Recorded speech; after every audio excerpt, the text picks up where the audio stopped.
نوید اختر نے سمندری سے پاکستان سے سوال کیا ہے، السلام علیکم، جب آپ صلی اللہ علیہ وسلم کا نفس پاک ہو گیا تو وہ بشر سے نور بن گئے، تو پھر موت کس چیز کو آئی تھی؟ کیونکہ نور کو تو موت نہیں آ سکتی۔ دوسرا سوال، جب ایک عام انسان کا نفس پاک ہو جاتا ہے تو وہ بھی نور بن جاتا ہے، تو وہ بھی نور بن جاتا ہے کیا؟ انسان جو ہے وہ مختلف چیزوں کا مجموعہ ہے، ایک کمپاؤنڈ کریچر ہے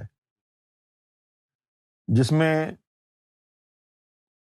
مٹی کا جسم بھی ہے، جس میں گوشت ہے، ہڈیاں ہیں، خون دوڑتا ہے،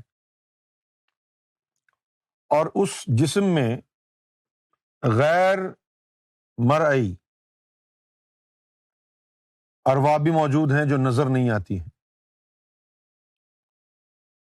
اسی طریقے سے جو نور ہے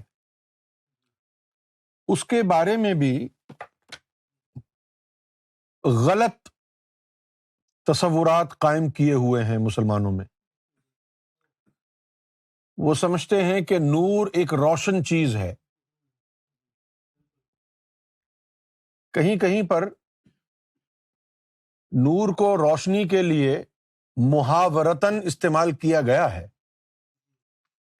لیکن فی نفسہ ہی اگر دیکھا جائے تو نور نظر آنے والی شے نہیں ہے۔ نور اب جیسے بجلی ہے، بجلی سے گاڑیاں بھی چل رہی ہیں، مشینیں بھی چل رہی ہیں، اور بجلی سے بلب بھی جل رہے ہیں۔ اگر بجلی روشنی ہوتی تو مشین سے لائٹیں نہیں نکلتی نا، بلب سے نکل رہی ہیں۔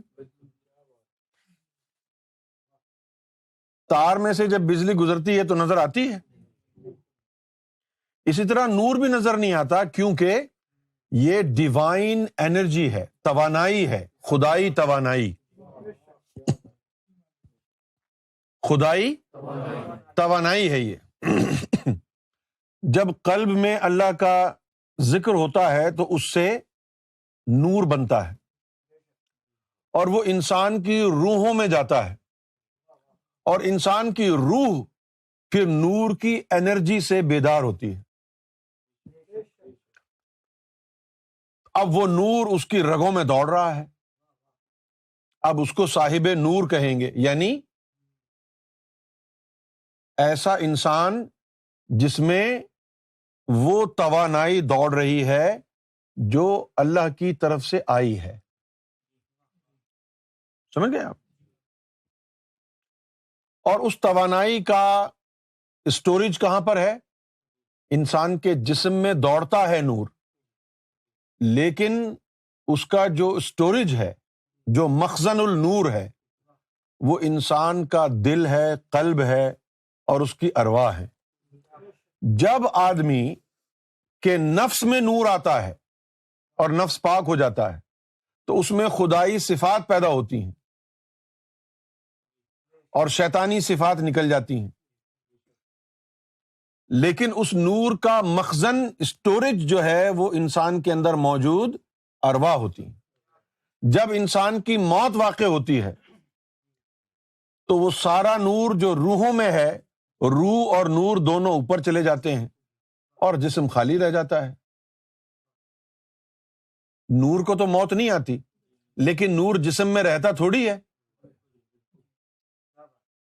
جب ہم کہتے ہیں نور بن گیا تو اس سے مراد ہے